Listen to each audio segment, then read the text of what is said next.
Selamat pagi, Shalom. Saudara sekalian apa kabar? Harap kita semua di dalam anugerah Tuhan tetap selalu sehat dan Tuhan memberkati kita. Tidak terasa kita sudah masuk dalam session yang terakhir dari renungan tentang good news in workplaces. Ini hari ini bagian yang ketujuh, bagian yang terakhir. Dan juga merupakan bagian yang terakhir dari berbicara mengenai tema besar Efesus 4 ayat 17.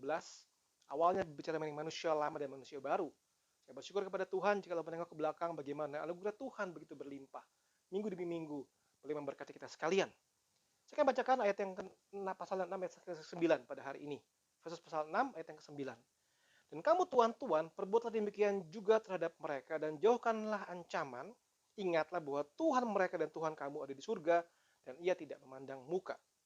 Sudah kita sudah membahas minggu lalu servant leadership bagian yang pertama berbicara mengenai bagaimana seorang Kristen menjadi seorang leader yang memiliki jiwa seorang pelayan. Kita melihat dari Kristus Filipi pasal yang kedua bagaimana dia merendahkan diri sampai mati di kayu salib.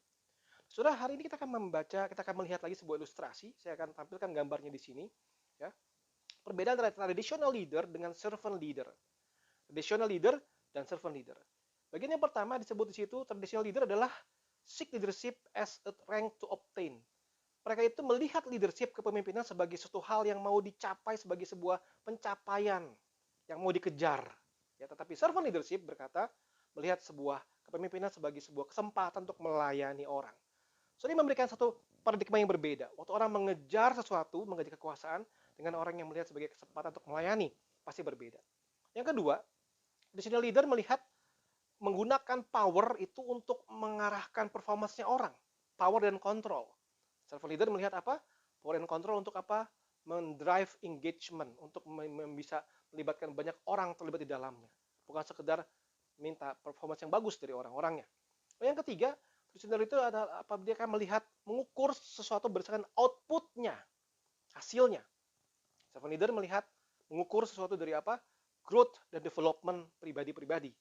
Jadi bukan melihat hanya hasilnya saja, tapi melihat pertumbuhannya. Visioner leader itu adalah speak, banyak bicara. Servant leader, listen, mendengar. Itu hal yang sangat berbeda pasti di dalam praktek di lapangan. Lalu visioner leader itu adalah orang-orang yang believe it's about them. Ya, mereka percaya itu untuk mereka saja. Tetapi kalau orang servant leadership, mereka mencoba understand, mengerti bahwa itu bukan soal mereka. Jadi yang menjadi poin adalah bukan mereka sebagai leader, tetapi orang-orang yang dipimpin oleh mereka. Nah, kita melihat pada hari ini kita akan mencoba menggumuli lebih lanjut tentang mari kita belajar leadership dari Kristus. Minggu lalu Filipi 2, hari kita lihat Yohanes pasal yang ke-13. Ya. Konteksnya itu sangat luas, ayat 1 sampai ayat yang ke-15. Ya, saya akan bacakan ayat 12, 13, 14, dan 15 saja pada hari ini. Sesudah ia membasuh kaki mereka, ia mengenakan pakaiannya dan kembali ke tempatnya. Lalu ia berkata kepada mereka, mengertikah kamu apa yang telah kuperbuat kepadamu? Kamu menyebut aku guru dan Tuhan. Dan katamu itu tepat, sebab memang akulah guru dan Tuhan. Jadi jikalau aku membasuh kakimu, aku yang adalah Tuhan dan gurumu, maka kamu pun wajib saling membasuh kakimu. Sebab aku telah memberikan suatu teladan kepada kamu, supaya kamu juga berbuat sama seperti yang telah kuperbuat kepadamu. Saudara, bagian yang pertama kita melihat teladan Yesus Kristus. Dia membasuh kaki para murid. Saudara lihat konteksnya, pasal 13 tadi, ayat 1-11. Ayat yang keempat saya bacakan. Bangunlah Yesus dan menanggalkan jubahnya. Dan ia mengambil selai kain lenan, mengikatnya pada pinggangnya, yang menuangkan air ke dalam sebuah basi dan mulai membasuh kaki murid-muridnya, lalu menyinyaknya dengan kain yang terikat pada pinggangnya. Saudara, kita melihat di sini Yesus memberikan satu contoh, dia memberikan satu teladan, dia rela lebih dahulu melayani. Waktu orang-orang di situ pada kumpul untuk makan malam bersama, mereka saling melihat kanan kiri, tidak ada seorang pun yang tergerak untuk membasuh kaki, bahkan membasuh kaki diri sendiri pun tidak. Biasanya pada waktu itu konteksnya adalah di rumah itu disediakan sebuah tempayan untuk membasuh kaki, dan biasanya orang-orang itu memberikan tugas itu kepada para budak. Nah, problemnya adalah waktu mereka datang, 12 murid bersama dengan Yesus, tidak ada budak di situ. Tidak ada budak di situ. Sehingga apa yang terjadi di situ adalah mereka saling menunggu siapa yang membasuh kaki. Mereka pasti merasa bahwa gue lebih tinggi daripada lu atau kita sejajar. Tidak pantas saya membasuh kaki. Dan saat saling menunggu itu semua, Yesus bangun, dia tanggalkan jubahnya, dia ambil kain dan dia mulai membasuh kaki muridnya satu persatu, termasuk kakinya Yudas Iskariot. Wah saudara, satu hal yang sangat luar biasa. Kita melihat bagaimana Yesus menunjukkan teladan yang membasuh kaki para murid. Inilah seorang leader yang sejati. Inilah seorang pemimpin yang sejati. Dia mengajarkan kerendahan hati, dia menunjukkan kerendahan hati. Dia mengajarkan mengenai melayani, dia tunjukkan melayani. Itu contoh yang hidup dari iman kita pada Kristus Yesus, bagaimana dia memberikan satu teladan yang sejati kepada kita. Dan kita bisa belajar daripadanya untuk apa? Untuk bisa menunjukkan kerendahan hati kita, untuk bisa menunjukkan kita mau melayani lebih dahulu kepada sesama kita. Soal bagian yang kedua, kita akan melihat 5 qualities dari seorang servant leadership. Ya, kita sudah lihat dari Kristus, sekarang kita akan melihat 5 kualitas pribadi dari seorang servant leader. Yang pertama, servant leader itu harus punya integritas. Amsal 21 ayat yang ketiga. Lakukan kebenaran dan keadilan lebih dikenan Tuhan daripada korban. Seorang pemimpin yang sejati, seorang leader yang adalah seorang hamba, seorang pelayan, harus punya integritas. Oh, ini pasti jelas, saudara ya. Kita harus menunjukkan kehidupan yang benar, di luar, di dalam setiap keadaan, ada orang lihat, tidak ada orang lihat, menunjukkan integritas. Ini kualitas pertama dari seorang servant leader. Kualitas yang kedua, servant leader itu harus memiliki humility. Ya, Kolose 3 ke-12.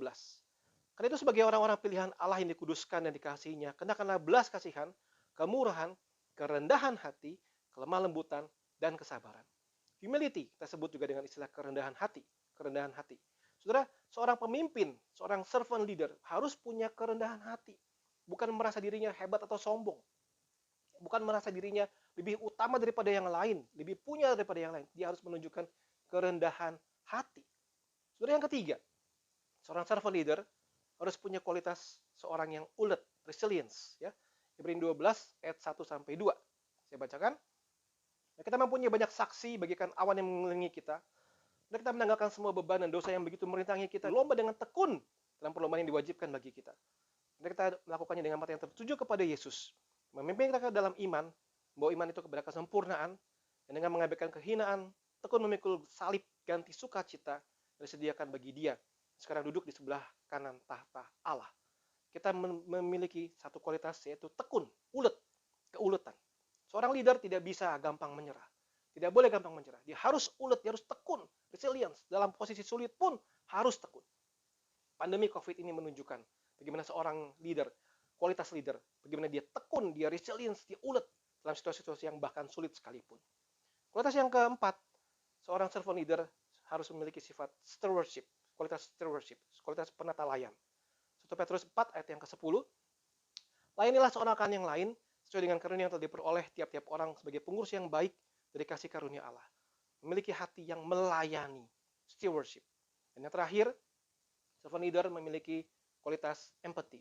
Roma 12 ayat 15. Bersukacitalah dengan orang yang bersukacita dan menangislah dengan orang yang menangis. Ini kualitas seorang leader, empathy. Nah, saudara sekalian, untuk menutup renungan ini, saya percaya begitu banyak berita-berita baik yang kita sudah dengar selama 2 minggu ini. Mari kita coba renungkan satu persatu.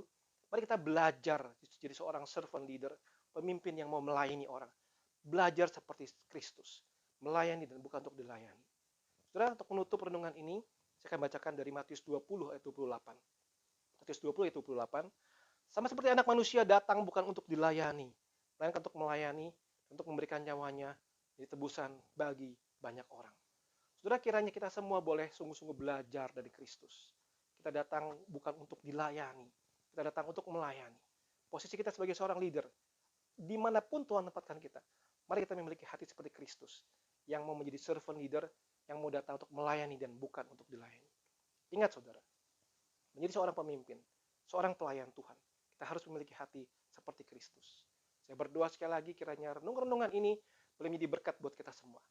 Kalau teman-teman, Bapak Ibu sekalian memiliki pertanyaan-pertanyaan, renungan-renungan yang perlu didiskusikan lebih lanjut, silakan hubungi nomor IG saya, WA saya di IG, memberikan respon di IG, untuk kemudian kita akan bahas sama-sama dalam masa-masa yang akan datang. Kiranya Tuhan menolong kita sekalian, Tuhan memberkati kita sekalian.